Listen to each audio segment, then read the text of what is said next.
नमस्कार। रात के 8 बज चुके हैं और वक्त हो गया है हमारे खास बुलेटिन बांसवाड़ा पत्रिका का। आप देख रहे हैं बीबीसी राजस्थान और मैं हूं आपके साथ ईशा सिंह। चलिए शुरुआत करते हैं आज की सबसे बड़ी खबरों से। डालते हैं एक नजर आज की सुर्खियों पर। प्रशासन ने बसेड़ा में 40 साल पुराना रास्ता खुलवाया। छोटी सादरी उपखंड में खातेदारों ने कर रखा था अतिक्रमण। शिक्षकों के स्थानांतरण के लिए भाजपा प्रदेश अध्यक्ष से चर्चा। जयपुर में प्रतिनिधिमंडल ने रखी शिक्षकों की मांग। चलती बाइक में साड़ी फंसने से महिला घायल। बांसवाड़ा के डेरी गांव में बस स्टैंड पर हुआ हादसा। शराब के नशे में दोस्त आपस में भिड़े, हुई मारपीट। एक युवक का मोबाइल और रुपया भी छीन लिए। अज्ञात वाहन की टक्कर से बाइक सवार युवक की मौत। दानपुर थाना क्षेत्र के कटुंबी गांव में हुआ हादसा। जमीन विवाद में भाइयों ने चचेरे भाई को पीटा। बांसवाड़ा जिले के आनंदपुरी कस्बे में हुई घटना। कौशल विकास प्रशिक्षण शिविर का सहायक निदेशक ने किया निरीक्षण। अरनोद में चल रहा है ग्रीष्मकालीन शिविर। जालोर जिले के आहोर के पास भीषण सड़क हादसा। 4 लोगों की मौत हुई और 13 लोग घायल हुए। बीकानेर में तेज होगा विकास, बनेगा सिरेमिक हब। मंत्री राज्यवर्धन सिंह राठौर ने ली समीक्षा बैठक। हिट एंड रन मामले में बाइक सवार युवक की हुई मौत। बांसवाड़ा में कुपड़ा पुल के पास हुआ हादसा। अपहरण के मामले में सीकर पुलिस को मिली बड़ी सफलता। अपहरण बालक को मथुरा से किया दस्तयाब, आरोपी फरार। चित्तौड़गढ़ में जल संकट का बढ़ता खतरा और उपेक्षित प्राचीन जल स्रोत। ऐतिहासिक शहर में 84 प्राचीन कुंड और बावड़िया है। कचरा निस्तारण स्थल को लेकर ग्रामीणों का विरोध। नगरपालिका की टीम को लौटना पड़ा बेरंग। शादी से लौट रही बारात में भीषण हादसा। दूल्हे समेत 3 की मौत, दुल्हन जोधपुर रेफर। जम्मू कश्मीर में शहीद हुए चूरू के लाल भंवरलाल, सैन्य सम्मान के साथ हुआ अंतिम संस्कार। छोटी सादरी में कुएं की मचान टूटी, 1 मजदूर की मौत, 3 गंभीर घायल। शॉर्ट सर्किट से ट्रक में लगी भीषण आग, अनियंत्रित होकर टोले से टकराया। दिन दहाड़े क्रेन सर्विस कर्मचारी का अपहरण, पुलिस तलाश में जुटी। तो ये थी आज की खास सुर्खियां। अब खबरों को देखते हैं विस्तार से एक छोटे से ब्रेक के बाद। बने रहिए हमारे साथ। लियो इंटरनेशनल स्कूल बांसवाड़ा में 2025 के लिए एडमिशन्स ओपन हैं। यहाँ मिलती है एक्सपीरियंस टीचिंग फैकल्टी हर सब्जेक्ट में, जो बनाए पढ़ाई को इंटरेस्टिंग और इजी। यहाँ पर हैं शानदार स्पोर्ट्स फैसिलिटीज जैसे क्रिकेट, फुटबॉल, बास्केटबॉल, एथलेटिक्स और कई इंडोर आउटडोर गेम्स। बॉयज और गर्ल्स के लिए अलग अलग हॉस्टल की सुविधा, सेफ और कंफर्टेबल स्टे। हर एरिया के लिए ट्रांसपोर्ट फैसिलिटी भी अवेलेबल है। स्कूल में है modern science labs, computer lab और फुली अपडेटेड लाइब्रेरी। ये सिर्फ एक स्कूल नहीं, एक सपनों की शुरुआत है। तो देर किस बात की, आज ही एडमिशन के लिए कांटेक्ट करें लियो इंटरनेशनल स्कूल बांसवाड़ा। छोटी सादरी उपखंड क्षेत्र के बसेड़ा गांव का एक रास्ता जो पिछले 4 दशकों से बंद पड़ा था, अब दोबारा खुल गया है। एसडीएम यतीन्द्र पौरवाल के निर्देश पर तहसील प्रशासन की टीम ने मंगलवार सुबह करीब 1 किलोमीटर लंबे इस रास्ते को नपती कर अतिक्रमण हटाने की कार्रवाई शुरू की। तहसीलदार राजकुमार निर्देश में नायब तहसीलदार भागीरथ, भू अभिलेख निरीक्षक कमलेश मेनारिया और पटवारी अंकित मोची की टीम ने मौके पर पहुंचकर अभिलेखों के आधार पर रास्ते का चिन्हांकन किया। टीम द्वारा मौके पर मौजूद खातेदारों को समझाइश दी गई और रास्ते पर किए गए अवैध कब्जों को हटाया गया। ग्रामीणों ने बताया कि यह रास्ता 1985 से बंद था और उपयोग में नहीं लिया जा रहा था। इसका फायदा उठाकर आसपास के खातेदारों ने इस पर अतिक्रमण कर लिया था। राज्य सरकार की रास्ता खोलो मुहिम के तहत ग्रामीणों ने इस रास्ते को खुलवाने की मांग की थी। प्रशासन की त्वरित कार्रवाई से ग्रामीणों में खुशी की लहर दौड़ गई है। रास्ता खुलवाने से अब क्षेत्र के लोगों को खेतों तक पहुंचने की सुविधा आसान हो गई। ग्रामीणों ने स्थानीय प्रशासन और राज्य सरकार का आभार जताया। राजस्थान शिक्षक संघ एकत्रित के प्रदेश अध्यक्ष सत्यनारायण भट्ट ने प्रदेश में शिक्षकों की विभिन्न मांगों को लेकर राजस्थान भाजपा के प्रदेश अध्यक्ष मदन राठौर से मुलाकात की। साथ ही सवाई माधोपुर जिले के विधायक जितेंद्र गोठवाल से मिले। इन्होंने आश्वासन दिया कि शिक्षकों के स्थानांतरण जल्दी किए जाएंगे। विभिन्न समस्याओं पर मुख्यमंत्री राजस्थान को अवगत कराया जाएगा। राजस्थान शिक्षक संघ एकत्रित के प्रदेश अध्यक्ष सत्यनारायण भट्ट ने प्रदेश उपाध्यक्ष मुकेश दादिश से भी भेंट की सरकार तक अपनी मांगों को पहुंचाने का निवेदन किया है। प्रदेश अध्यक्ष सत्यनारायण भट्ट ने एवं समस्त प्रदेश कार्यकारिणी एवं समस्त जिला अध्यक्ष की तरफ से आभार प्रकट किया है। बांसवाड़ा जिले के अंबापुरा थाना क्षेत्र के डेरी बस स्टैंड पर बाइक पर जा रही एक महिला की साड़ी बाइक में फंस गई। इससे उसके गले में फंदा लग गया और वह बाइक से नीचे जा गिरी। हादसे में उसके सिर और पैरों पर गंभीर चोटें आई है। जानकारी के अनुसार उमरीपाड़ा गांव निवासी दुर्गा पत्नी दिनेश अपने रिश्तेदार के साथ बाइक पर बैठकर घर की ओर जा रही थी। इसी दौरान डेरी बस स्टैंड के पास साड़ी बाइक के पिछले पहिए में फंस गई, जिससे उसके गले में फंदा लग गया और वह चलती बाइक से नीचे सड़क पर जा गिरी। हादसे में उसके सिर और दोनों पैर पर चोट लगी है। घटना के बाद मौके पर मौजूद लोगों ने उसे संभाला और उपचार के लिए एम्बुलेंस से एमजी अस्पताल लेकर आए। यहाँ चिकित्सकों ने प्राथमिक उपचार के बाद उसे भर्ती कर लिया है। फिलहाल उसकी हालत स्थिर बताई जा रही है। दुर्गा और तेरा है? दिनेश दिनेश कहाँ के रहने वाले हो? बड़ा पेपर और एक्सीडेंट कहाँ हुआ? Dairy bus stand. Dairy bus stand. क्या हुआ था? कपड़ा आ गया कपड़ा आ गया काय पे? टायर में और सीट पकड़ के। टायर में। तो ये कपड़ा गले में फंसा हुआ था तो गला भी दब गया इससे। बांसवाड़ा जिले के कंटुम्बी रेलपाड़ा गांव में कुछ युवकों ने शराब के नशे में अपने ही दोस्त के साथ मारपीट कर दी, साथ ही उसके रुपए और मोबाइल छीन लिए। घटना के बाद सभी युवक वहां से भाग गए। घायल युवक को देखकर राहगीरों ने एम्बुलेंस को सूचना दी। मौके पर एम्बुलेंस पहुंची तो घायल युवक को उपचार के लिए स्थानीय अस्पताल छोटी सरवन ले जाया गया। वहां प्राथमिक उपचार करने के बाद एमजी अस्पताल में रेफर कर दिया। परिजनों ने बताया कि दिनेश पुत्र वेलजी निवासी कटुम्बी रेलपाड़ा को उपचार करने के बाद वार्ड में भर्ती कर लिया है। परिजनों ने बताया कि दिनेश अहमदाबाद में काम करके वापस अपने घर पर जा रहा था। इस दौरान रास्ते में पुराने दोस्तों ने शराब के नशे में उसके साथ मारपीट कर 9,300 रुपए और मोबाइल छीन लिया। घटना के संबंध में पुलिस को सूचना दी गई है। दिनेश पिता देव जी कहाँ का रहने वाला? ये कटुम्बी रेलपाड़ा में। ठीक है, क्या घटना घटी है? घटना तो बस ये पैसे निकल दिया 9,300 नहीं था 9,300। इसके बाद में मोबाइल तो बहुत नहीं छीन लिया इन्होंने। और फिर ये बोला मोबाइल काय को निकाला और पैसे काय को निकाला, इतना पैसे मेरा 9,300 रुपये और मोबाइल नहीं। फिर बोला नहीं ना, आवाज़ नहीं किया, मारे अगर सबको से आवाज़ दिया।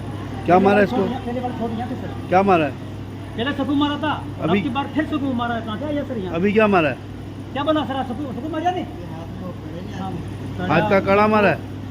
कड़ा मारा। अरे इधर देखो, जी सर। हाथ का कड़ा मारा है। और क्या मारा है? क्या मारा बोल। दानपुर थाना क्षेत्र के कटुम्बी गांव में बाइक को अज्ञात वाहन ने टक्कर मार दी। हादसे में 2 युवक गंभीर रूप से घायल हो गए। घटना के बाद राहगीरों ने एम्बुलेंस को सूचना दी। मौके पर एम्बुलेंस पहुंची तो दोनों घायलों को उपचार के लिए स्थानीय अस्पताल छोटी सरवन ले जाया गया। यहां एक युवक की मौत हो गई, जबकि दूसरे युवक को प्राथमिक उपचार के बाद गंभीर हालत में एमजी अस्पताल रेफर कर दिया। दानपुर थाना अधिकारी राजवीर सिंह ने बताया कि महेश पुत्र शंभू निवासी नालपाड़ा का उपचार कर वार्ड में भर्ती कर लिया गया है। मृतक युवक अनिल पुत्र दिनेश निवासी नालपाड़ा के परिजनों की रिपोर्ट के आधार पर शव का पोस्टमार्टम कराकर परिजनों को सौंप दिया है। घटना के संबंध में मामला दर्ज कर लिया है और अज्ञात वाहन की तलाश शुरू कर दी गई है। दिनांक 9/6/25 को आड़ीवीर की तरफ से एक मोटरसाइकिल आ रही थी, जिस पर अनिल पिता दिनेश, गणेश महेश पिता शंभू दोनों ही बैठे हुए थे। अनिल चला रहा था और किसी कुटुंबी के पास में किसी अज्ञात वाहन द्वारा टक्कर मार दी गई, जिससे अनिल गंभीर रूप से घायल हो गया और महेश के भी चोट आई, जिनको दोनों को CSC छोटी सरवन में लाया गया, जहां मैं अनिल की मौके पर मृत्यु हुई, जिसको मोर्चरी में यहाँ शिफ्ट करवाया गया। अनिल का अभी इलाज चल रहा है। जैसी कार्रवाई हुई, जैसी जरूरत हुई वैसी कार्रवाई की जाएगी। बांसवाड़ा पत्रिका में एक छोटा सा विराम, जल्द ही लौटते हैं कुछ और अहम खबरों के साथ। देखते रहिए BBC राजस्थान।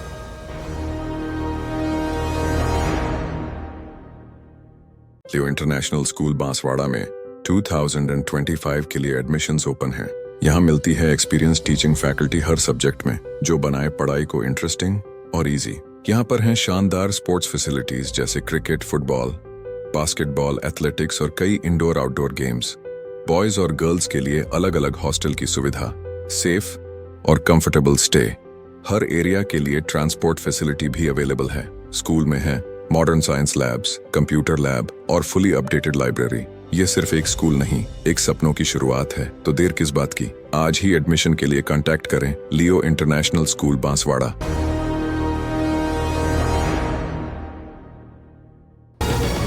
ब्रेक के बाद एक बार फिर आपका स्वागत है बांसवाड़ा पत्रिका में। बढ़ते हैं आगे की खबरों की ओर। बांसवाड़ा जिले के आनंदपुरी कस्बे में जमीन विवाद को लेकर चचेरे भाइयों ने अपने भाई के साथ ही मारपीट कर दी। घटना में युवक गंभीर रूप से घायल हो गया। बीच बचाव के बाद परिजन उसे उपचार के लिए स्थानीय अस्पताल आनंदपुरी लेकर गए। वहां प्राथमिक उपचार करने के बाद उसे एमजी अस्पताल में रेफर कर दिया। परिजनों ने बताया कि लक्ष्मण पुत्र रमन निवासी आनंदपुरी का उपचार करने के बाद वार्ड में भर्ती कर लिया है। परिजनों ने बताया कि कई सालों से जमीन विवाद चल रहा था।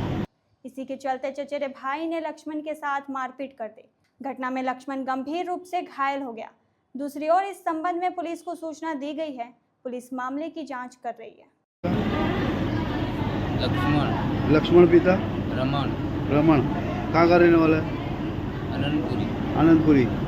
क्या हुआ इसको? वो मारपीट हुई है। किसने मारा है? वो फादर के भाई के लड़के। इनके फादर के भाई के लड़के ने? बड़े पापा के लड़के? जो लक्ष्मण और मेरे वो पापा के और फादर के। हाँ, फादर के भाई के लड़के। फादर के भाई के लड़के। इनके बड़े पापा चाचा के लड़के? कौन? वो मारने वाले? बड़े पापा के लड़के। बाबा ने सोलह मारी है? जी जी। हूँ मारी वाने? वो तो पत्थर और लाठी मारी है।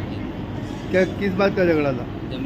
जमीन का झगड़ा। राजकीय उच्च माध्यमिक विद्यालय अरनोद में संचालित ग्रीष्मकालीन कौशल विकास प्रशिक्षण शिविर का सहायक निदेशक ने निरीक्षण किया। स्थानीय संघ सचिव रमेश चंद्र मीणा ने बताया कि राजस्थान राज्य भारत स्काउट व गाइड जिला मुख्यालय के तत्वाधान में स्थानीय संघ अरनोद द्वारा आयोजित ग्रीष्मकालीन कौशल विकास प्रशिक्षण शिविर में मंगलवार को जिला सामाजिक न्याय एवं आधिकारिकता विभाग के सहायक निदेशक डॉक्टर तुलसी राम आमेटा व सीओ गाइड रेखा शर्मा ने शिविर का निरीक्षण किया। उन्होंने नशा मुक्ति अभियान पर एक संगोष्ठी का आयोजन भी किया। संगोष्ठी में सहायक निदेशक ने सामाजिक न्याय एवं आधिकारिकता विभाग के कल्याणकारी योजनाओं की जानकारी के साथ साथ नशा मुक्ति पर विशेष जोर दिया। प्रधानाचार्य व शिविर संचालक सत्यनारायण चौधरी द्वारा सभी कक्षाओं का अवलोकन करवाया और शिविर की जानकारी प्रदान की। शिविर में कई एक्सपर्ट बच्चों को अलग अलग हुनर का प्रशिक्षण दे रहे हैं। जालोर जिले में बीती रात को एक भीषण सड़क हादसे में 4 लोगों की मौत हो गई, जबकि 13 अन्य गंभीर रूप से घायल हो गए। यह दर्दनाक हादसा NH 325 पर आहोर के नज़दीक उस वक्त हुआ जब एक तूफान वाहन और जीप में आमने सामने जोरदार भिड़ंत हो गई। जानकारी के अनुसार तूफान वाहन में सवार 13 श्रद्धालु कोलीवाड़ा से रामदेवरा जा रहे थे। हादसे में तूफान वाहन में सवार 2 महिलाओं की मौत हो गई। वहीं जीप में सवार 2 युवकों ने भी मौके पर ही दम तोड़ दिया। हादसे की सूचना मिलते ही आहोर पुलिस तुरंत मौके पर पहुंची। पुलिस ने घायलों को तुरंत इलाज के लिए सुमेरपुर रेफर किया। मृतकों के शवों को पुलिस ने कब्जे में लेकर मोर्चरी में रखवा दिया है। पोस्टमार्टम के बाद शव परिजनों को सुपुर्द किए जाएंगे। इस घटना से पूरे क्षेत्र में शोक की लहर है। उद्योग एवं सैनिक कल्याण मंत्री राज्यवर्धन सिंह राठौड़ ने बीकानेर के सर्किट हाउस में विभिन्न विभागों के अधिकारियों के साथ समीक्षा बैठक की। बैठक के बाद पत्रकारों से बातचीत करते हुए उन्होंने कहा कि बीकानेर का विकास अब तक रुका हुआ था, लेकिन अब हमारी सरकार आने के बाद इसे गति दी जाएगी। राठौड़ ने जोर देकर कहा कि बीकानेर डेवलपमेंट अथॉरिटी के गठन से बीकानेर का विकास तेजी से होगा। उन्होंने बताया कि उन्होंने बीकानेर के पूर्व सैनिकों और अधिकारियों से बातचीत की है। साथ ही उद्योगों को बढ़ावा देने के लिए उद्योगपतियों से भी चर्चा की गई है। मंत्री ने बीकानेर को सिरेमिक हब बनाने की अपनी योजनाओं का भी उल्लेख किया। उन्होंने कहा कि इसके लिए गैस पाइपलाइन की आवश्यकता होगी और इस विषय पर भी चर्चा होगी। इंडस्ट्री यहाँ पर आए, उसके लिए मैंने आदेश दे दिए हैं कि प्राथमिकता से सिरेमिक जोन को तैयार कराया जाए। सिरेमिक के लिए बहुत महत्वपूर्ण जिसकी ज़रूरत होती है वो है ऊर्जा। तो उसके लिए गैस का व्हील्स के ऊपर नहीं बल्कि पाइपलाइन से उपलब्ध हो। थोड़ा ऊपर कर लो। हमारा जो जिम्मेदारी है वो पूरे प्रदेश के अंदर जहाँ पर भी इस तरह के रॉ मटेरियल हैं जिससे प्रदेश को उस ज़िले को, वहाँ के रिहायशी लोगों को फ़ायदा हो सकता है, हमारे व्यापारियों को फ़ायदा हो सकता है, हम तुरंत उसके ऊपर कार्रवाई करेंगे। और उसी के लिए मैंने आज सुनकर तुरंत आदेश भी दिया। माना जाए लैब बन जाएगी, माना जाए लैब बन जाएगी, हर चीज़ जिसकी ज़रूरत है उसको तैयार कराया जाए। खेलों को लेकर अगर आपको केवल लैब ही चाहिए तो लैब भी तैयार करें। Thank you. बांसवाड़ा जिले के सदर थाना क्षेत्र के कुपड़ा पुल के पास बाइक को अज्ञात वाहन ने टक्कर मार दी और मौके से भाग गया। हादसे में युवक गंभीर रूप से घायल हो गया। घटना के बाद राहगीरों ने सदर थाना पुलिस को सूचना दी। मौके पर पुलिस पहुंची और एम्बुलेंस को सूचना दी। मौके पर एम्बुलेंस पहुंची तो घायल युवक को उपचार के लिए देर रात एमजी अस्पताल में लेकर आए, जहां डॉक्टर ने उसे मृत घोषित कर दिया। 108 एम्बुलेंस के ईएमटी सुंदरलाल ने बताया कि गोविंद पुत्र दिलीप निवासी सुंदर गांव के शव को मोर्चरी में रखवा दिया है। गोविंद बाइक के पास घायल अवस्था में पड़ा हुआ था।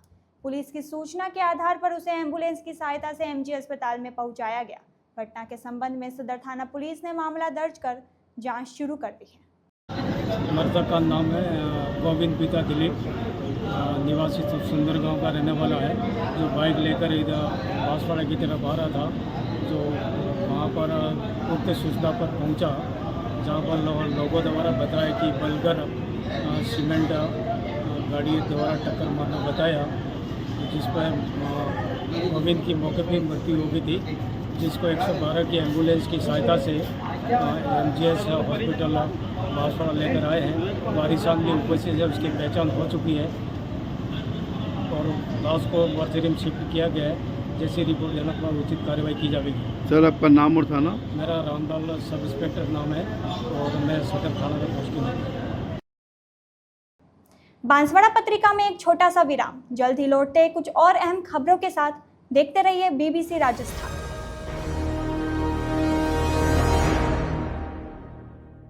लियो इंटरनेशनल स्कूल बांसवाड़ा में 2025 के लिए एडमिशन्स ओपन हैं। यहाँ मिलती है एक्सपीरियंस टीचिंग फैकल्टी हर सब्जेक्ट में, जो बनाए पढ़ाई को इंटरेस्टिंग और इजी।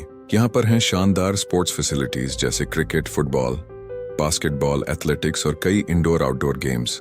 बॉयज और गर्ल्स के लिए अलग अलग हॉस्टल की सुविधा, सेफ और कंफर्टेबल स्टे। हर एरिया के लिए ट्रांसपोर्ट फैसिलिटी भी अवेलेबल है। स्कूल में है modern science labs, computer lab और फुली अपडेटेड लाइब्रेरी। ये सिर्फ एक स्कूल नहीं, एक सपनों की शुरुआत है। तो देर किस बात की, आज ही एडमिशन के लिए कांटेक्ट करें लियो international school Banswara.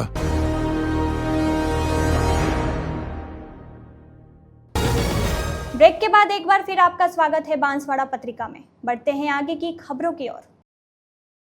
Sikar police को निर्जला एकादशी पर खाटू श्याम के लखी मेले से अपहरण किए गए 2.5 साल के बच्चे को सकुशल दस्तयाब करने में बड़ी सफलता मिली है। बच्चे को उत्तर प्रदेश के मथुरा जिले के सियारस गांव से बरामद किया गया है। हालांकि अपहरणकर्ता अभी भी पुलिस के गिरफ्त से दूर है। पुलिस उप महानिरीक्षक भुवन भूषण यादव ने एक प्रेस वार्ता में बताया कि 800 से अधिक सीसीटीवी कैमरों की मदद से पुलिस आरोपी तक पहुंचने में कामयाब रही। आरोपी ने बच्चे को गांव के प्रधान को सौंप कर फरार हो गया था। बच्चे के मिलने के बाद सीकर पुलिस ने राहत की सांस ली है। घटना की जानकारी देते हुए पुलिस अधीक्षक भुवन भूषण यादव ने बताया कि निर्जला एकादशी के दिन मध्य प्रदेश के भोपाल जिले के ऐशबाग की रहने वाली ललिता देवी और उनकी मां आशा देवी खाटू श्याम जी के दर्शन करने के लिए आई थी। जयपुर रेलवे स्टेशन से एक युवक उनके साथ हो गया, जिसने खुद को खाटू श्याम जी के दर्शनार्थी बताया। जयपुर से खाटू श्याम जी तक वह युवक उनके साथ रहा और उनकी अच्छी जान पहचान हो गई। दर्शन के दौरान युवक ने कहा कि भीड़ काफ़ी है, आप दर्शन करके आ जाइए, मैं बच्चे का ध्यान रख लूँगा। आशा देवी ने उस अनजान युवक पर विश्वास कर अपने बच्चे को उसके हवाले कर दिया और दर्शन करने के लिए चली गई। जब वे वापस लौटी तो बच्चा नहीं मिला, जिसकी सूचना तत्काल पुलिस थाने में दी गई। पुलिस ने खाटू श्याम जी कस्बे के अनेक सीसीटीवी कैमरों की फुटेज खंगाली, जिसमें बच्चा और अपहरणकर्ता दिखाई दे रहे थे। इस पूरे घटनाक्रम के सीसीटीवी फुटेज भी सामने आए। पुलिस के अथक प्रयासों के बाद देर रात्रि बच्चे को दस्तयाब कर लिया गया है। बच्चे को खाटू श्याम जी थाने पे एक रिपोर्ट प्राप्त हुई। उसमें कहा गया कि भोपाल से 2 महिलाएं आई, एक लेडी थी और उसकी माँ थी। उनका ये कहना था कि कल शाम को 6 जून को हमने अपने बच्चे को एक व्यक्ति जो अनजान था, जो हमारे साथ जयपुर से साथ हो लिया था खाटू श्याम जी दर्शन के लिए, उस पर विश्वास करके हमने उसको संभला दिया अपने बच्चे को, जो 2.5-3 साल उम्र का बच्चा था, और हम दर्शन करने के लिए चले गए। फिर जब वो व्यक्ति नहीं मिला तो अगले दिन वो रिपोर्ट लेके हमारे पास आए, तो उसी टाइम से ही सारी टीम बना के इसमें कार्रवाई चालू कर दी गई। डीसीपी वेस्ट जयपुर से और उसका जयपुर कमिश्नर के अधिकारियों से बात की गई, क्योंकि वो व्यक्ति जयपुर से साथ गया था। अलग अलग टीमें बनाई गई, जिसमें एडिशनल एसपी नीम का थाना, एडिशनल एसपी सीकर और जो पवन चौबे जी हैं, इनकी पूरी टीमें बनाई। डीएसटी की टीम को भी इसमें लगाया गया। टीम ने 3-4 दिन तक लगातार प्रयास करते हुए लगभग 700-800 कैमरे खंगाले, जयपुर में, रिंगस में, सीकर में, खाटू श्याम जी में और मथुरा वगैरह, जहाँ पे उसकी सूचना मिली। इन बिटवीन हमने अलग अलग इसमें फ़ोटो सर्च के भी करवाए, कई ग्रुपों पे भी इसको डलवाया। तो जहाँ जहाँ हमें इनपुट मिला वहाँ वहाँ हमने टीमें भेजी, जिसकी शक्ल मिलती जुलती थी जो अपहृत करने वाला व्यक्ति था उससे, अपहरणकर्ता से जो था। वहाँ पे हर जगह वो नहीं मिले, कोई और ही लोग निकले। फिर कल एक क्रेडिबल सूचना प्राप्त हुई कि वो मथुरा साइड में, वृंदावन साइड में उस बच्चे को आइडेंटिफाई किया गया है। तो यहाँ से टीम वहाँ पे गई। वहाँ पे जाने के बाद में उस बच्चे को कल रात को दस्तयाब किया गया और लाके उनके माँ बाप को सुपुर्द किया गया। इस पूरे घटनाक्रम में जो SHO हैं खाटू श्याम जी पवन चौबे जी, उनका, CO साहब संजय बोथरा जी का, राजेंद्र कुमार कांस्टेबल, बनवारी लाल कांस्टेबल और जो टीम लेने गई थी उसमें जुगन सिंह हेड कांस्टेबल का विशेष योगदान रहा है। इसमें हमारी पुलिस की तरफ से एक अपील है कि जब इतने भीड़ भाड़ वाले मेलों में या कहीं स्थान पे आप जाते हैं या किसी बस से या ट्रेन से सवारी करते हैं या कहीं भी जाते हैं, तो कृपया करके अपने कीमती सामान को, बच्चों को किसी अनजान व्यक्ति को सुपुर्द ना करें। इस पूरे घटनाक्रम में ना तो उस व्यक्ति का मोबाइल नंबर उन्होंने लिया, ना उसका कोई आधार कार्ड पहचान उसकी ली, महज एक फ़ोटो खींच ली कि साहब बच्चा इसके साथ हम छोड़ के जा रहे हैं, और उसके बाद वो चले गए घंटों के लिए। जब लौट के आए तो वो व्यक्ति वहाँ पे नहीं था। तो जब भी आप जाएं तो ऐसी कोई भी चीज़ किसी भी अनजान व्यक्ति पे भरोसा करके ना सुपुर्द करें, क्योंकि इस बार तो लकीली वो बच्चा दस्तयाब हो गया। उसके इरादे जो भी रहे होंगे वो तो उसे पकड़ में आने पे स्पष्ट होंगे, पर उसने किसी प्रकार की हानि नहीं पहुंचाई। पर अगर वो पहुंचाता या कहीं और ले जाके उसका कुछ और करता तो ये बहुत ही दुखद घटना होती। इसलिए सबसे निवेदन है कि इस बात में थोड़ी सी अतिरिक्त सावधानी बरतने की आवश्यकता है। Thank you. चित्तौड़गढ़ में लगातार कम मानसूनी बारिश के कारण प्रतिवर्ष भूजल स्तर तेजी से नीचे जा रहा है, जिससे आने वाले वर्षों में पेयजल की गंभीर किल्लत होने की पूरी संभावना है। विडंबना यह है कि इस ऐतिहासिक शहर में करीब 84 प्राचीन कुंड और बावड़ियां हैं, जिनका आंतरिक ड्रेनेज सिस्टम एक दूसरे से जुड़ा हुआ है। कुछ वर्षों पूर्व तक इन कुंडों और बावड़ियों में साल भर पानी की आवक बनी रहती थी, जिससे आमजन को आसानी से पेयजल उपलब्ध होता था और भूजल स्तर भी अच्छा बना रहता था। लेकिन विगत कुछ वर्षों से पुरातत्व विभाग, नगर परिषद और जिला प्रशासन की घोर अनदेखी के चलते प्राचीन धरोहरें अब जर्जर हालत में पहुंच गई है और कई तो कचरा पात्र में तब्दील हो चुकी है। हाल ही में कुछ कुंडों और बावड़ियों की सफाई नगर परिषद द्वारा की गई है, लेकिन अभी भी कई प्राचीन बावड़ियां संरक्षण और रखरखाव का इंतजार कर रही है। श्री हजारेश्वर महादेव मंदिर के महंत श्री चंद्र भारती जी महाराज ने इस संबंध में जानकारी देते हुए बताया कि नगर में 84 कुंड और बावड़ियां हैं, जो एक दूसरे से जुड़ी हुई है। प्राचीन समय में बनी इन जल संरचनाओं में कुछ वर्षों पहले तक प्रचुर मात्रा में जल संग्रहित रहता था, लेकिन पिछले कुछ वर्षों से नगर परिषद और प्रशासन की अनदेखी के चलते इनमें से कुछ कचरा पात्र बन गई है और कुछ जर्जर हालत में है, जिनके रखरखाव की अत्यंत आवश्यकता है।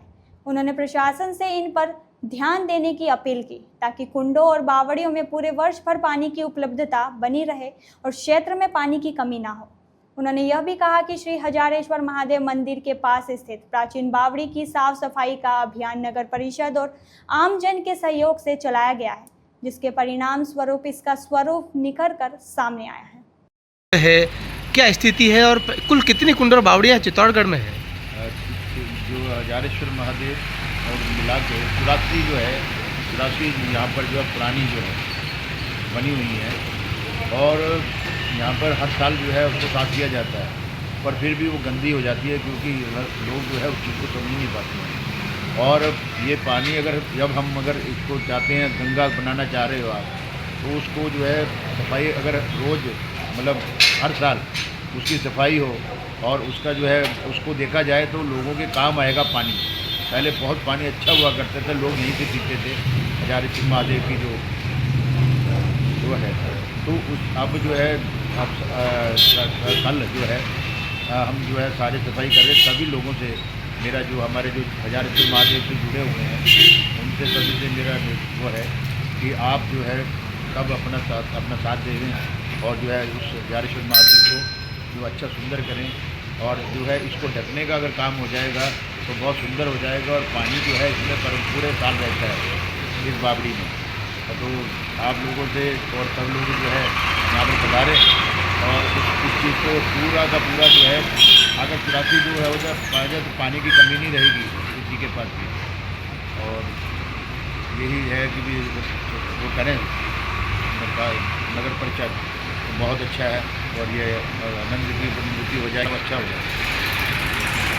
दुर्ग स्थित बाण माता जी मंदिर के पुजारी मुकेश पालीवाल ने भी इस बात पर जोर दिया है कि प्राचीन कुंडों और बावड़ियों की सफाई और संरक्षण अत्यंत आवश्यक है। उन्होंने कहा कि प्रशासन और नगर परिषद को इनकी सार संभाल करनी चाहिए, जिससे वर्ष भर इनमें पर्याप्त मात्रा में पानी रहे और शहरवासियों को पीने का पानी उपलब्ध हो सके। इसके अलावा शहरी क्षेत्र में भी भूजल स्तर बढ़ेगा। पालीवाल ने बताया कि पिछले कई वर्षों से सभी प्राचीन कुंडों और बावड़ियां पुरातत्व विभाग और जिला प्रशासन की अनदेखी का शिकार हुई है, जिसके कारण कई प्राचीन धरोहर जीर्ण शीर्ण हालत में पहुंच गई है और कई कचरा पात्र में तब्दील हो गई है। करीब 8 से 10 साल पहले तक इन सभी कुंडों और बावड़ियों का पानी आमजन के लिए पेयजल रूप में काम आता था और पूरे वर्ष तक शुद्ध पानी पीने के लिए मिलता था। उन्होंने पुरातत्व विभाग और जिला प्रशासन से अपील की है कि इन सभी प्राचीन धरोहर को एक बार फिर से मूर्त रूप देने की आवश्यकता है, जिससे एक बार फिर से ये जीवंत हो सके। सर क्या नाम आपका? मुकेश पालीवाल। सर बात की जाए प्राचीन जो धरोहर है दुर्ग पर 84 कुंड और बावड़ियाँ हैं जो कि पहले पानी की रिसोर्सेज के रूप में काम में लिए जाते थे, आज इनकी स्थितियाँ क्या है? चित्तौड़गढ़ दुर्ग की अपन जहाँ तक बात करते हैं तो इसका महत्व ही पानी से ही है, और इसके दक्षिण छोर से लगाकर उत्तर छोर तक जगह जगह पर पानी के सोर्सेज हैं, छोटे मोटे स्रोत बने हुए हैं और इनमें निरंतर पानी की आवाजाही होती रही है। और बारिश जो हुआ करती थी तो उस समय पानी के चैनल्स जो हैं वो अलग अलग यहाँ पे 3 तरह के चैनल बने हुए हैं और उन चैनल्स में एक से दूसरे सोर्सेज में पानी पहुँचता है। तो पानी पहुँचने के बीच में जहाँ जहाँ पर अपन देखते हैं कि कहीं कहीं बाधाएँ आई हैं, कहीं मलबा इकट्ठा हुआ है, कहीं प्रशासनिक अनदेखी हुई हैं और कई जगह पर ऐसा हुआ है कि कई नए निर्माण हुए हैं तो नए निर्माण के समय में हो सकता है कि वो जो चैनल्स हैं वो ब्लॉक हुए हों। उनके ब्लॉक होने से उनका जो रिसोर्सेज हैं, उनका जो पानी पहुंचने का जो मार्ग रहा है वो डाइवर्ट हुआ है और उस वजह से शायद पानी की जो स्थितियां हैं उनमें वर्तमान में कोई परिवर्तन आता जा रहा है। रिसोर्सेज में पानी पहुंचने में या उनकी क्षमता में कमी आ रही है। के लिए जो 84 कुंड की बात की जाती है तो अपन को सारा तरफ स्वच्छ जल मिलना स्वाभाविक था और चारों ओर किले के ऊपर अपन देखें तो सब तरफ पानी की आवक अच्छी थी और पानी के कुंड वगैरह के अंदर पानी इतना स्वच्छ था कि लोग अपने पेयजल की पूर्ति भी इन्हीं कुंड से किया करते थे। लेकिन वर्तमान स्थिति के अंदर पानी का रंग ही चेंज हो गया है, हरा हरा पानी होने लगा है। तो ये एक पिछले कुछ सालों में ये परिवर्तन आया है, लेकिन इससे पहले देखें तो पेयजल में भी काम आता था, इतना स्वच्छ जल था। दुर्ग की अगर बात की जाए तो किसके अधीन आती है ये सब 84 कुंड और बावड़ियाँ? पूरा अगर देखें तो ये तो आर्कियोलॉजिकल सर्वे ऑफ इंडिया के तत्वाधान में ही काम कर रहा है पूरा दुर्ग जो है, और वैसे और डिपार्टमेंट भी काम करते हैं लेकिन मुख्य जो डिपार्टमेंट है जो इसको देखता है वो आर्कियोलॉजिकल सर्वे ऑफ इंडिया है। इसके रख रखाव की बात की जाए तो कितने वर्षों से नहीं हो पाई है? इसमें अलग अलग समय पे नगरपालिका क्षेत्र में जो हैं उनके टेंडर तो हुआ करते हैं, उनमें सफाई होती है लेकिन वो सफाई प्रॉपर वे में जितनी होनी चाहिए उतनी शायद नहीं हो पा रही है। उसी का कारण है कि आज जो है पानी दूषित होने लगा है और कई जगह पे पानी इतना मैला है कि उससे चर्म रोग तक होने की संभावना है। इस तरह का पानी का स्तर होता जा रहा है। दुर्ग की जो आबादी है वो लगभग 3-3.5 हज़ार की हैं और यहाँ पर जो पानी के सोर्सेज हैं वो अब वाटर टैप वाटर है, जबकि पहले यहाँ पर इसके ऊपर आदमी डिपेंड नहीं था क्योंकि पानी के सोर्सेज ही इतने थे कि आदमी को उसके ऊपर डिपेंडेंस नहीं थी। वो अपना पेयजल आपूर्ति इन सोर्सेज के द्वारा कर रहा था, लेकिन अब डिपेंडेंस इनके ऊपर जो है वो समय के साथ में रहती तो है ही है और आदमी हमेशा इन पानी की समस्याओं से जूझता ही है। वर्तमान में अगर 84 तो कितनी सही में हालत में और कितनी दुर्दशा का शिकार है? अगर अपन सही अगर काउंट करने लगेंगे तो इसमें मुश्किल से अपन को ऐसे सोर्सेज मिलेंगे जो 10 या 12 होंगे, लेकिन बाकी के तो आज लुप्त प्राय में स्थिति में भी जा रहे हैं क्योंकि उनके अंदर गार्बेज इतना जमा हो गया है कि उसको अगर सफाई करें तो एक लंबा समय निकल जाएगा और वो मूल स्वरूप में भी गायब हो गए हैं। और कई जगह तो इतना मलबा भर गया है कि उसके अंदर पानी तो कम भरा था, मलबा ज़्यादा भरा हुआ है। तो ये सब स्वच्छता का और सफाई का और उनकी रख रखाव का बहुत जैसे उनको ज़रूरत है आज। कहते हैं कि अभी इसकी रख रखाव होगा। इसमें आशाएं तो हमेशा रहती हैं, क्योंकि जब प्रशासन इसको अपने हाथ में लेता है तो उम्मीदें बढ़ती हैं और प्रशासन के साथ जनमानस भी इसमें जुड़े और सहयोग पूरा करे और प्रशासन भी पूरा सहयोग करे और इस तरह की जो चीज़ें हैं जिनको जो हमारी धरोहर हैं इनको वापस से निखारा जाए, इनके पानी की आवक की जो मात्रा है वो बढ़े। तो ऐसा अगर काम हो तो अच्छा होगा। बस बात है। दुर्ग निवासी संजय शर्मा ने भी इन समस्याओं पर प्रकाश डालते हुए कहा कि दुर्ग पर कुंडों और बावड़ियों की सार संभाल की सख्त आवश्यकता है। पुरातत्व विभाग की अनदेखी के कारण यह प्राचीन धरोहरें अब टूटने की कगार पर पहुंच गई है।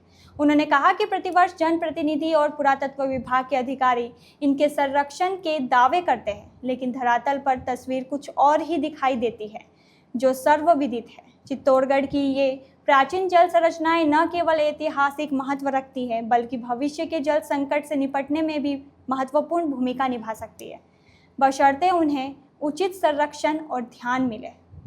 क्या नाम है आपका? संजय शर्मा। संजय जी, बात की जाए चित्तौड़ दुर्ग पर जो पुराने स्रोत हैं पानी के, उनकी क्या हालत है आज?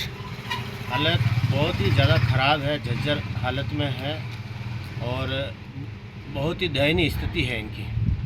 क्या कारण मानते हैं इसका? इसका कारण सरकारें रही है और सबसे बड़ा कारण आर्कोलॉजिकल और प्रशासनिक कारण रहा इसका। कितने हैं अभी और कितने मर चुके हैं? 84 उन तालाब बावड़ियाँ हैं और जीवित में भी 12 से 15 है और बाकी अन्य की हालत बहुत जर्जर हालत है। अभी जहाँ पर आप खड़े हैं वो क्या है, उसकी स्थिति क्या है? हम लोग जहाँ खड़े हैं वह अन्नपूर्णा माता बाण माता का कुंड है। इसकी हालत बहुत ही ज़्यादा दयनीय ख़राब है और जर्जर हालत में है। क्या कारण मानते हैं इसका? ये इसका सरकारें रही कारण और सबसे बड़ा जिम्मेदार ऐसा ही रहा इसका। कुछ समय पहले, कुछ वर्षों पहले, 10-12 वर्षों पहले ऐसा ही के द्वारा यहाँ साफ़ सफाई और व्यवस्थाएं की जाती थी और 10-12 वर्षों से अभी तक ऐसा ही इन जल स्रोतों पर कोई काम और कोई साफ़ सफाई का जिम्मा नहीं लिया है इन्होंने। यदि इन प्राचीन जल स्रोतों का जीर्णोद्धार और उचित रखरखाव नहीं किया गया तो चित्तौड़गढ़ को भविष्य में गंभीर पेयजल किल्लत का सामना करना पड़ेगा। केवल दावों से काम नहीं चलेगा, बल्कि धरातल पर ठोस कार्रवाई की आवश्यकता है, ताकि इन धरोहर को पुनर्जीवित किया जा सके और शहर के जल भविष्य को सुरक्षित किया जा सके। प्रशासन को अपनी जिम्मेदारियों को समझते हुए इन प्राचीन जल संरचनाओं के संरक्षण को प्राथमिकता देनी होगी, तभी भविष्य में चित्तौड़गढ़ को पानी के संकट से बचाया जा सकेगा। कुशलगढ़ नगर के कचरा निस्तारण स्थल को लेकर उत्पन्न विवाद थमने का नाम नहीं ले रहा है। आज हिंडोलिया गांव में सरकारी भूमि पर मौका मुआयना करने पहुंची तहसील और नगर पालिका की टीम को ग्रामीणों के भारी विरोध और पथराव के चलते वापस लौटना पड़ा। जानकारी के अनुसार कुशलगढ़ नगर पालिका द्वारा कचरा निस्तारण के लिए जगह आवंटित करने की मांग बांसवाड़ा जिला कलेक्टर से की गई थी, जिस पर कलेक्टर के आदेशानुसार हिंडोलिया गांव में 2 बीघा जमीन आवंटित की गई थी।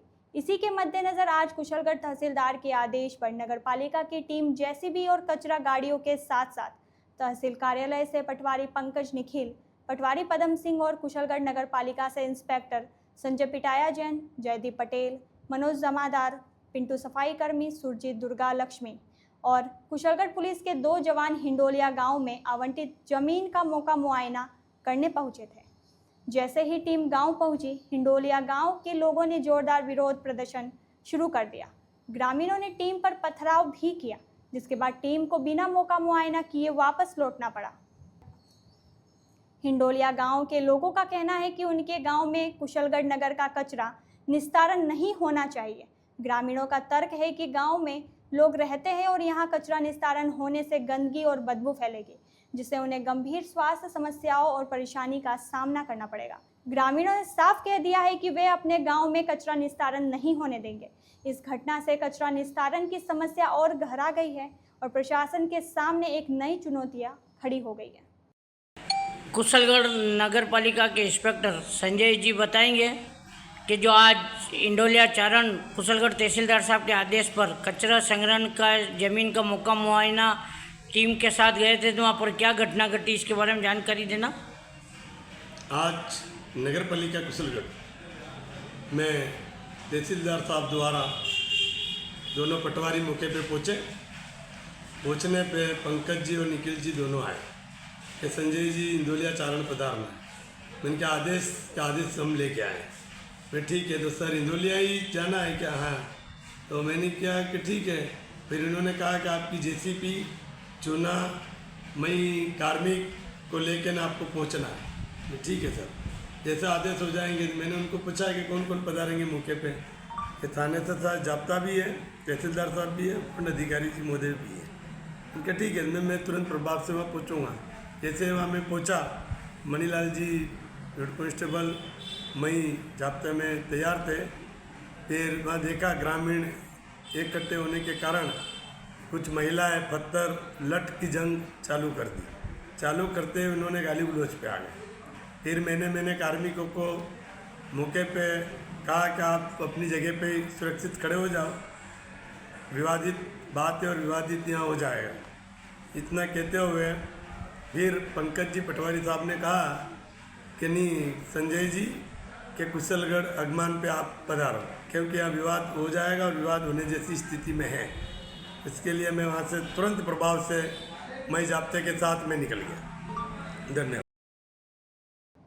बांसवाड़ा पत्रिका में एक छोटा सा विराम, जल्द ही लौटते हैं कुछ और अहम खबरों के साथ। देखते रहिए BBC राजस्थान।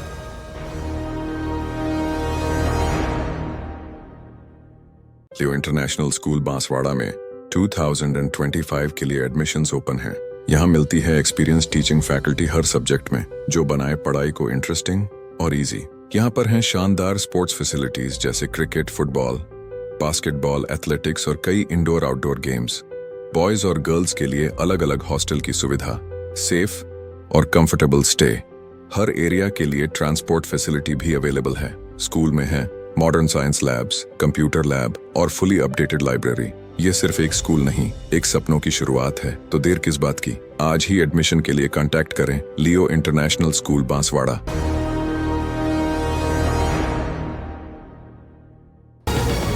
ब्रेक के बाद एक बार फिर आपका स्वागत है बांसवाड़ा पत्रिका में। बढ़ते हैं आगे की खबरों की ओर।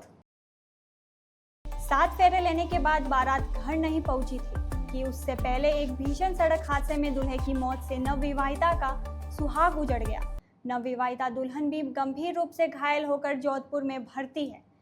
जैसलमेर के भागू का गांव के पास मंगलवार देर रात हुए इस दर्दनाक हादसे में दूल्हे समेत 3 लोगों की मौत हो गई। वहीं दुल्हन सहित 4 लोग गंभीर रूप से घायल हो गए। सभी घायलों को 108 एम्बुलेंस की मदद से शहर के जवाहिर अस्पताल लाया गया है, जहां से गंभीर घायलों को जोधपुर रेफर कर दिया गया है। हादसे की जानकारी मिलते ही सदर थाना पुलिस मौके पर पहुंची और दुर्घटना के कारणों की जांच के साथ टक्कर मारकर फरार होने वाले अज्ञात गाड़ी की तलाश शुरू कर दी है। जानकारी के अनुसार दूल्हा दुल्हन सहित सभी लोग शादी समारोह से कार में लौट रहे थे, तभी यह हादसा हुआ। दुर्घटना के कारणों का अभी पूरा खुलासा नहीं हो पाया है। जहां कुछ लोग इसे अज्ञात वाहन की टक्कर बता रहे हैं, वहीं कुछ का कहना है कि यह घटना डिवाइडर से टकराने के कारण हुई है। पुलिस जांच के बाद ही पूरे मामले का खुलासा हो पाएगा। पोखरण से कार में लौट रहे इन लोगों के साथ मंगलवार रात करीब 12 बजे के बाद भागू का गांव के पास यह दुर्घटना हुई। मृतकों में दुल्हा लीलाराम 45 वर्ष, पुत्र गुमानाराम ओढ़, दूल्हे की बहन मूली देवी 35 वर्ष, पत्नी बाबूराम ओढ़ और हितेश 9 वर्ष, पुत्र अशोक कुमार और निवासी पोख शामिल है। वहीं हादसे में अशोक, हेमलता पत्नी अशोक, दुल्हन बसंती 40 वर्ष और पुखराज गंभीर रूप से घायल हो गए हैं। इन चारों घायलों को जोधपुर रेफर किया गया है। मृतकों और घायलों का विवरण। मृतक लीलाराम और मूली देवी सगे भाई बहन थे। वहीं 9 महीने का मृतक हितेश गंभीर रूप से घायल अशोक और हेमलता का बेटा था। अशोक और हेमलता घायल दुल्हन बसंती के भाई भाभी है और मृतक हितेश दुल्हन का भतीजा था। घायल पुखराज भी दुल्हन बसंती का रिश्तेदार बताया जा रहा है, जिसकी कार में सभी जैसलमेर आ रहे थे। जानकारी के अनुसार मृतक लीलाराम और घायल बसंती की मंगलवार को पोखरण में शादी हुई थी। यह दोनों की दूसरी शादी थी, जिसमें दोनों के परिवार के सदस्य शामिल थे। रात को दुल्हन बसंती के रिश्तेदार पुखराज के कार में 7 लोग जैसलमेर के लिए रवाना हुए। गाड़ी में लीलाराम, बसंती, मूली देवी, अशोक हेमलता और उनका 9 महीने का बेटा हितेश सवार था। हेड कांस्टेबल जसवंत सिंह ने बताया कि मंगलवार रात करीब 12 बजे भागू का गांव और बासनपीर गांव के पास पोखरन से आ रही गाड़ी से यह दुर्घटना हुई। राहगीरों ने सदर थाना पुलिस को जानकारी दी। पुलिस ने मौके पर पहुंचकर सभी को 108 एम्बुलेंस की मदद से जवाहिर अस्पताल भेजा। अज्ञात गाड़ी की तलाश के साथ हादसे के कारणों की जांच की जा रही है। हादसे की जानकारी मिलते ही जवाहिर अस्पताल के मोर्चरी के बाहर और समाज के लोग की भारी भीड़ जमा हो गई है।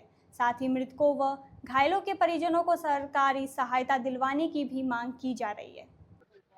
कल रात को 12:15 साढ़े 12 के बीच में जरिए टेलीफोन से हमको सूचना मिली थी कि भाई बाबू गांव फाटा के पास में स्विफ्ट गाड़ी का एक्सीडेंट हुआ है और डीओ तुरंत मौके पर पहुंचे।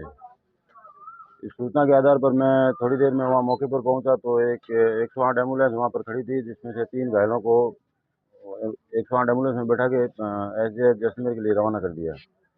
उसके बाद 3 और घायल थे, उनको हमने प्राइवेट साधन से एसडीएफ जैसलमेर के लिए रवाना किया और एक मृतक था जिसको भी हमने प्राइवेट साधन से एसडीएफ जैसलमेर के लिए रवाना किया।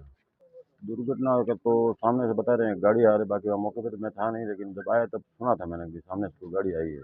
अभी फिलहाल तो 3 जो है मृतक है और 3 जो घायल हुए उनको जोधपुर रेफर किया है। 3 4 जने टोटल, उनको जोधपुर रेफर किया है। हाँ, पोस्टमार्टम हो गया। नहीं कुछ नहीं। लीलाराम जी इनकी विंबित फैमिली थी और सारे रिश्तेदार थे। ये शादी में गए थे, वापस आते वक्त ये हादसा हुआ कि भागू के गांव के फाटे के पास। एक तो उनका रिश्तेदार था, गाड़ी चलाने वाला ड्राइवर था, वो रिश्तेदार था, कोई भानेज था, कोई बहन थी, उनके परिवार के थे, सारे रिश्तेदार ही है। अचानक रात को आ रहे थे, पता नहीं को बोला कि तो सामने गाय आ गई या कुछ, गाड़ी डिवाइडर से टकरा के जाकर। अभी तो हाल फिलहाल सर्व समाज बैठी है, फैसला करेगी। अभी तो बॉडी लेकर रवाना हो रही है, बाकी जो गवर्नमेंट की सहायता है उसकी मांग करेंगे। जब तक सूरज चांद रहेगा, भंवरलाल सारन का नाम रहेगा। शहीद भंवरलाल अमर रहे के नारों से आज गांव लूनासर गूंज उठा। यहां नम आंखों से अपने लाडले बेटे भंवरलाल सारन उम्र 32 वर्ष को अंतिम विदाई दी गई। जम्मू कश्मीर के गुलमर्ग सेक्टर में रविवार देर रात 1:30 बजे चूरू के लूनासर गांव के रहने वाले जवान भंवरलाल सारन शहीद हो गए। सिर में गोली लगने के बाद उन्हें गंभीर अवस्था में इलाज के लिए ले जाया गया था, लेकिन उनकी जान नहीं बच सकी। बुधवार दोपहर जैसे ही शहीद जवान भंवरलाल सारन के पार्थिव देह उनके गांव स्थित घर पहुंचे, पूरा माहौल गमगीन हो गया। परिजनों की चीख पुकार और ग्रामीणों की आंखें नम हो गई।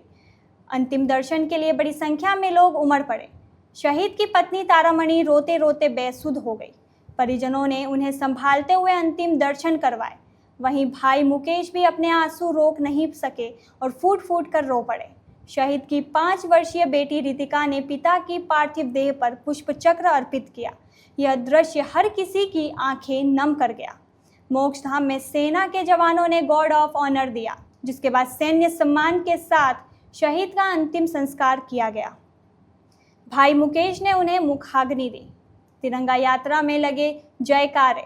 घर पहुंचते ही मचा कोहराम। शहीद की पार्थिव देह को सोमवार शाम श्रीनगर से दिल्ली लाया गया और मंगलवार दोपहर सड़क मार्ग से सरदार शहर के लिए रवाना किया गया। रास्ते में राजगढ़, तारानगर, भालेरी और राजस्थान बॉर्डर पर लोगों ने पुष्प वर्षा कर श्रद्धांजलि दी। सरदार शहर के तिरंगा स्टेडियम में सैनिक सम्मान के साथ पार्थिव देह को रखा गया। बुधवार सुबह बड़ी संख्या में लोग तिरंगा स्टेडियम पहुंचे। सुबह करीब 8:30 बजे ग्रामीणों और सेना के जवानों के साथ तिरंगा यात्रा 45 किलोमीटर दूर पैतृक गांव लूनासर के लिए रवाना हुई। दोपहर 11 बजे तिरंगा यात्रा शहीद के घर पहुंची, जहां पार्थिव देह को अंतिम दर्शनों के लिए रखा गया। परिवार का रो रो कर बुरा हाल है।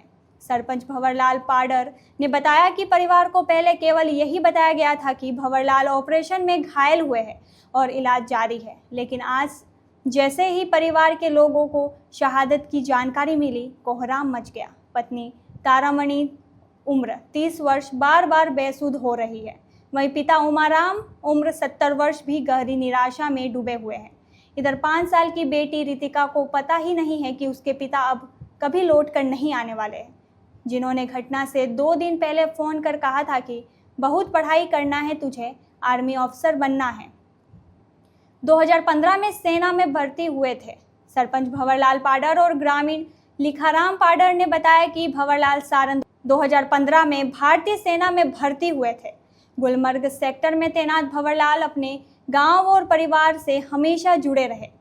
भंवरलाल के छोटे भाई मुकेश सारन सेना में भर्ती की तैयारी कर रहे हैं। मां सुखी देवी की मृत्यु करीब 8 साल पहले बीमारी के कारण हो गई थी। छोटी सादरी के समीप गोमाना गांव में कुएं की 4 दीवारी निर्माण कार्य के दौरान एक बड़ा हादसा हो गया है। काम कर रहे 4 मजदूर कुएं में बनी मचान के अचानक टूट जाने से नीचे गिरकर गंभीर रूप से घायल हो गए। हादसे की सूचना मिलते ही मौके पर मौजूद लोगों ने तत्परता दिखाते हुए एम्बुलेंस और अन्य साधनों की मदद से सभी घायलों को तुरंत छोटी सादरी के जयचंद मोहिल सामुदायिक उपजिला अस्पताल पहुंचाया। चिकित्सकों की टीम ने घायलों का उपचार शुरू किया, लेकिन दुर्भाग्यवश घायलों में शामिल लालाराम पुत्र बगदीराम कुमावत ने इलाज के दौरान दम तोड़ दिया। इस खबर के बाद अस्पताल परिसर में अफरा तफरी मच गई। वो बड़ी संख्या में ग्रामीण व परिजन मौके पर जमा हो गए। अन्य घायलों में से सुरेश पुत्र देवीलाल मोगिया निवासी गाडरियावास और प्रदीप पुत्र ताचंद मोगिया की हालत गंभीर होने पर उन्हें बेहतर इलाज के लिए रेफर कर दिया गया है। एक अन्य घायल कन्हैयालाल हीरालाल मोगिया को भी इलाज के लिए अस्पताल में भर्ती किया गया है। उदयपुर से राजसमंद की ओर आ रहे एक ट्रक में शॉर्ट सर्किट के कारण भीषण आग लग गई। आग इतनी भयंकर थी कि ट्रक अनियंत्रित होकर आगे चल रहे एक टोले से जा टकराया, जिससे हाईवे पर कुछ देर के लिए अफरा तफरी का माहौल बन गया। घटना उस समय हुई जब ट्रक राजसमंद की ओर बढ़ रहा था। बताया जा रहा है कि अचानक शॉर्ट सर्किट के कारण ट्रक में आग लग गई, जिसने देखते ही देखते विकराल रूप धारण कर लिया। आग लगने के बाद चालक ने वाहन पर से नियंत्रण खो दिया और वह आगे चलकर एक अन्य भारी वाहन से जा टकराया। गनीमत रही कि इस दुर्घटना में अभी तक किसी भी प्रकार की जनहानि की पुष्टि नहीं हुई है। घटना की सूचना मिलते ही टोल कर्मचारी और स्थानीय लोग आग बुझाने का प्रयास कर रहे हैं। आग पर पूरी तरह काबू पाने के बाद ही ट्रक को हुए नुकसान और अन्य संभावित हानियों का सही आकलन किया जा सकेगा। दुर्घटना के कारण हाईवे पर यातायात प्रभावित हुआ और वाहनों की लंबी कतारें लग गई। अजमेर के आदर्श नगर थाना इलाके में दिन दहाड़े अपहरण की एक सनसनीखेज वारदात सामने आई है। चरनाल पेट्रोल पंप के पास से अजमेर क्रेन सर्विस के कर्मचारी लोकेश गोस्वामी का अज्ञात बदमाशों ने अपहरण कर लिया। यह घटना उस समय हुई जब मांगलियावास निवासी लोकेश गोस्वामी अपनी कार से उतरकर ऑफिस जा रहे थे। तभी एक काले रंग के स्कॉर्पियो में आए बदमाशों ने उन्हें जबरन गाड़ी में डाला और फरार हो गए। वारदात की सूचना मिलते ही आदर्श नगर थाना पुलिस ने तत्काल मुकदमा दर्ज कर अपहरणकर्ताओं की तलाश शुरू कर दी है। पुलिस ने शहर भर में नाकाबंदी कर दी है और सीसीटीवी फुटेज खंगाल रही है, जिसमें काले रंग की स्कॉर्पियो साफ दिखाई दे रही है। अजमेर दक्षिण के सीओ ओम प्रकाश ने बताया कि पुलिस मामले की गंभीरता से जांच कर रही है और जल्द ही आरोपियों को पकड़ने का दावा किया गया है। सर, किस तरह की सूचना मिली थी और किसका अपहरण हुआ है? हाँ, आज सुबह आदर्श नगर थाना क्षेत्र के चरनाल पेट्रोल पंप के पास अजमेर ट्रेन सर्विस के कर्मचारी लोकेश गोस्वामी, जो सुबह मांगलेवा से आके अपने ऑफिस में बैठने वाला था, उस वक्त बाहर गाड़ी पार्किंग करके अंदर जाना था। तभी कोई ब्लैक स्कॉर्पियो में अज्ञात व्यक्तियों ने उसका अपहरण करके साथ ले गए और अभी उसकी हम तलाश की जा रही है और टाइमली हमने नाकाबंदी की है और ज़िले का पर्याप्त संख्या में ज़ाब्ते से भी सर्च का तलाशी जारी है। कोई दुश्मनी वगैरह सब सामने आई है? कोई परिवार ने बताया अभी तक? देखो, अभी पुलिस हर एंगल से इसका कॉज ऑफ का पता करने के लिए प्रयास कर रही है। हर एंगल से हम अभी इसकी तलाशी का प्रयास हमारा जारी है और इस घटनाक्रम में जो भी अब अपडेट आएगी हम आपके साथ शेयर करेंगे। अच्छा, कौन है वो लड़का और कहाँ का रहने? ये मांगलियावास थाना क्षेत्र का रहने वाला है, लोकेश गोस्वामी है। 30 साल के करीब उसकी एज है। तो ये थी आज की बड़ी खबरें। ऐसी ही सटीक और तेज खबरों के लिए देखते रहिए रोजाना रात 8 बजे बांसवाड़ा पत्रिका। अगर आप भी अपने क्षेत्र, संस्था, समाज या संगठन की खबरें हमारे साथ साझा करना चाहते हैं तो हमें संपर्क करें 9414102499 पर और प्रदेश की हर ताज़ा जानकारी के लिए सब्सक्राइब करें हमारे इंस्टाग्राम और यूट्यूब चैनल BBC राजस्थान।